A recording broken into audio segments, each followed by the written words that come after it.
తట్టుకోలేకపోయాడు. వాళ్ళు ముందొచ్చారు, ఏమనలేదు, మౌనం కూర్చొని చూశారు.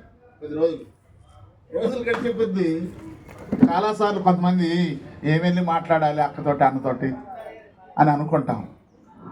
చాలాసార్లు మనకు కూడా ఆ ప్రశ్న వస్తుంది. వాళ్ళు అంత దుఃఖంలో ఉన్నారు, మనం ఏదన్నా మాట్లాడితే ఏమన్నా అవుతుందా, వాళ్ళ దుఃఖం దొరుకుతుందా అని అనుకుంటాం కదా. నేను మీకు చెబుతున్న దేవుని వాక్యాన్ని బట్టి ప్రోత్సహిస్తున్నా. మనం ఏం మాట్లాడిపోయినా దుఃఖంలో ఉన్న దగ్గరికి పిలవపోయినా వెళ్ళండి, మీకు పగున్నా వెళ్ళండి. మిమ్మల్ని మీతో మాట్లాడిపోయిన వెళ్ళి వాళ్ళు ఎదురు కూర్చోండి. మనం చేసే పెద్ద మాటలు ఆదరణ కానీ మనం ఒట్టుకు కూర్చొని వచ్చిన వాళ్ళకి ఆదరణ కలుగుతుంది.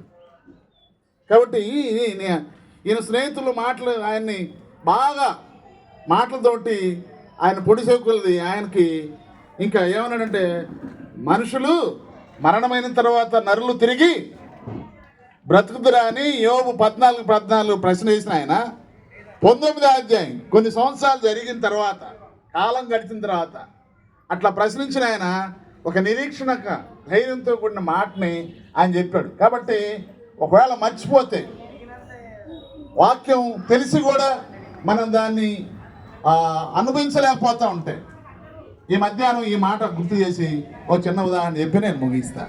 చదువుతారా? 19వ అధ్యాయం యోబు గ్రంథం 23 నుంచి 25 వచనాల్లో చాలా చక్కగా చెప్తాడు. అందరూ అసహించుకుంటున్నారు, ఎవరి దగ్గర రావట్లేదు, కుటుంబంలో వాళ్ళు ఎవరి దగ్గర రావట్లేదు, నష్టపోయాడు, అన్ని నష్టపోయాడు. మనమైతే ఏమంటాం? ఇప్పుడు ఎట్ ప్రజెంట్ ఇప్పుడున్నటువంటి సందర్భంలో మనమైతే ఏమంటాం చెప్పండి? దేవుడికి ఎక్కడ న్యాయం ఉంది? దేవుడు ఏం న్యాయం చేశాడు? ఏం దేవుడు మమ్మల్ని ఇట్లా చేశాడు ఏంది? నా బిడ్డని ఇట్లా చేశాడు ఏంది? లేదా నా కొడుకుని ఇట్లా చేశాడు ఏంది? ఎందుకు ఇట్లా చేశాడు ప్రశ్నిస్తాం. కానీ ఆ ప్రశ్న వెనుక బాధ అంటాం. కానీ బాధపడే మనకి, దుఃఖంలో ఉన్న మనకి ఈ గొప్ప ఆదరణ కలిగే మాటలు నెగిటివ్గా కాదు, పాజిటివ్గా అనుకూలంగా దేవుని వాక్యాన్ని ఎరిగిన మనం, నిజమైన దేవుణ్ణి, జీవం గల దేవుణ్ణి ఎరిగిన మనం ఆయన వైపు తిరగాల. పరిస్థితులు భిన్నంగా ఉండొచ్చు, వ్యతిరేకంగా ఉండొచ్చు, ప్రతికూలంగా ఉండొచ్చు, కానీ దేవుని వైపు తిరిగినప్పుడు మనం కూడా ఈ మాట చెప్పగలుగుతాం. దయచేసి అవుతారా?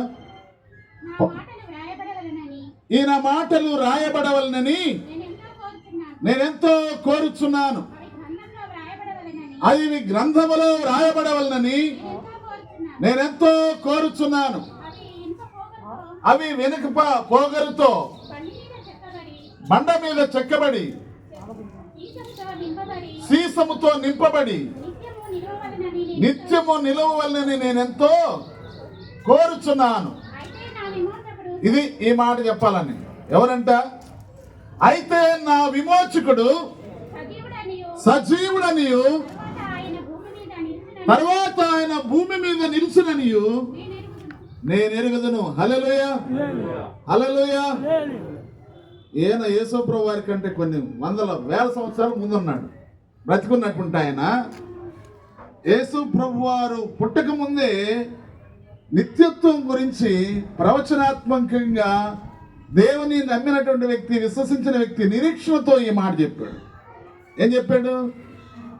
అయితే నా విమోచకుడు. ఎవరు మనం నమ్మిన దేవుడు? చచ్చిపోయి సమాజంలో ఉన్న దేవుడు కాదు. మన దేవుడు ఎవరు?